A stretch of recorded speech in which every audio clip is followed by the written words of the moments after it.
പ്രശസ്ത കശുവണ്ടി വ്യവസായി ജനാർദ്ദനൻ പിള്ളയുടെ മകൻ രാജൻ പിള്ളയ്ക്ക് തൻ്റെ പിതാവിൻ്റെ ബിസിനസ് സാമ്രാജ്യം മാത്രം പോരായിരുന്നു.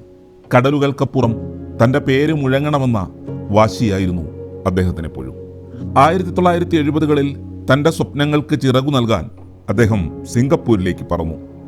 അവിടെ ഒലെ എന്ന പേരിൽ നിലക്കടലയും ചിപ്സും പാക്ക് ചെയ്ത് വിറ്റു തുടങ്ങിയപ്പോൾ ലോകം പിന്നീട് തന്നെ ബിസ്ക്കറ്റ് രാജാവെന്ന് വിളിക്കുമെന്ന് അദ്ദേഹം ഒരിക്കലും കരുതിയിരുന്നില്ല.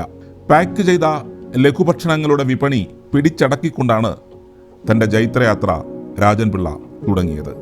അത് വെറുമൊരു തുടക്കം മാത്രമായിരുന്നു. ഭാഗ്യവും ബുദ്ധിയും ഒത്തുചേർന്നപ്പോൾ ആഗോള ഭീമനായ നബിസ്കോയുമായി ചേർന്ന് 34ാമത്തെ വയസ്സിൽ ഏഷ്യയിലെ തന്നെ ഏറ്റവും വലിയ ബിസ്ക്കറ്റ് നിർമ്മാതാക്കളായ ബ്രിട്ടാനിയയുടെ നിയന്ത്രണം കൈക്കലാക്കി അദ്ദേഹം ആളുകളെ വിസ്മയിപ്പിച്ചു. ആഡംബരത്തിൻ്റെ അവസാന വാക്കായിരുന്നു രാജൻ പിള്ളയുടെ ജീവിതം. സ്വന്തമായി ജെറ്റ് വിമാനങ്ങൾ, ലോകത്തിൻ്റെ വിവിധ ഭാഗങ്ങളിൽ കൊട്ടാര സമാനമായ വീടുകൾ, ശതകോടികളുടെ ആസ്തി. എന്നാൽ ആ നക്ഷത്ര തിളക്കത്തിന് അധികം ആയുസ്സുണ്ടായിരുന്നില്ല. ബിസിനസ് പങ്കാളികളുമായുള്ള തർക്കങ്ങളും വിദേശത്തെ നിയമക്കുരുക്കുകളും രാജൻ പിള്ളയുടെ സാമ്രാജ്യത്തിൽ വിള്ളലുകൾ വീഴ്ത്തി. സിംഗപ്പൂർ കോടതിയുടെ ശിക്ഷാ നടപടികളിൽ നിന്ന് രക്ഷപ്പെടാൻ 1995 അദ്ദേഹം ഇന്ത്യയിലേക്ക് മടങ്ങുമ്പോൾ ആ പഴയ പ്രതാപത്തിൻ്റെ നിഴൽ മാത്രമായിരുന്നു കൂടെയുണ്ടായിരുന്നത്. 1995 ജൂലൈ 4 ഡൽഹിയിലെ ഒരു പഞ്ചനക്ഷത്ര ഹോട്ടലിൽ വെച്ച് പോലീസ് അദ്ദേഹത്തെ അറസ്റ്റ് ചെയ്യുമ്പോൾ ആ ശതകോടീശ്വരൻ ശാരീരികമായും മാനസികമായും തകർന്നു പോയിരുന്നു.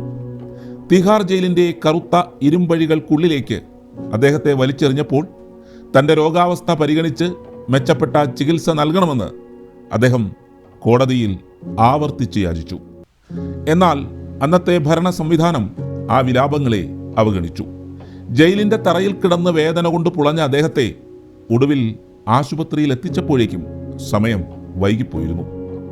ജൂലൈ 7 ശ്വാസനാളത്തിൽ രക്തം കട്ടപിടിച്ച് ശ്വാസം മുട്ടി ആ ബിസ്ക്കറ്റ് രാജാവ് മരണത്തിന് കീഴടങ്ങി. കോടികൾ ആസ്തിയുള്ള ഒരാൾക്ക് ആവശ്യമായ വൈദ്യസഹായം നൽകാൻ കഴിയാതെ പോയ ഭരണകൂടത്തിൻ്റെ അനാസ്ഥ ഇന്ത്യയെ ഒന്നാകെ നാണം കെടുത്തി. രാജൻ പിള്ളയുടെ ദയനീയമായ ആ അന്ത്യം വെറുതെയായില്ല. അത് ഇന്ത്യൻ നീതിന്യായ വ്യവസ്ഥയെ മാറ്റിമറിച്ചു.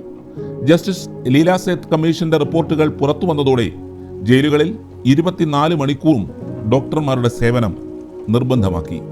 തടവുകാർക്ക് സ്വന്തം ഡോക്ടറെ കാണാനുള്ള അവകാശം ഉൾപ്പെടെയുള്ള വിപ്ലവകരമായ ജയിൽ പരിഷ്കാരങ്ങൾ രാജൻ പിള്ളയുടെ മരണത്തിന് ശേഷമാണ് ഇന്ത്യയിൽ നടപ്പിലായത്.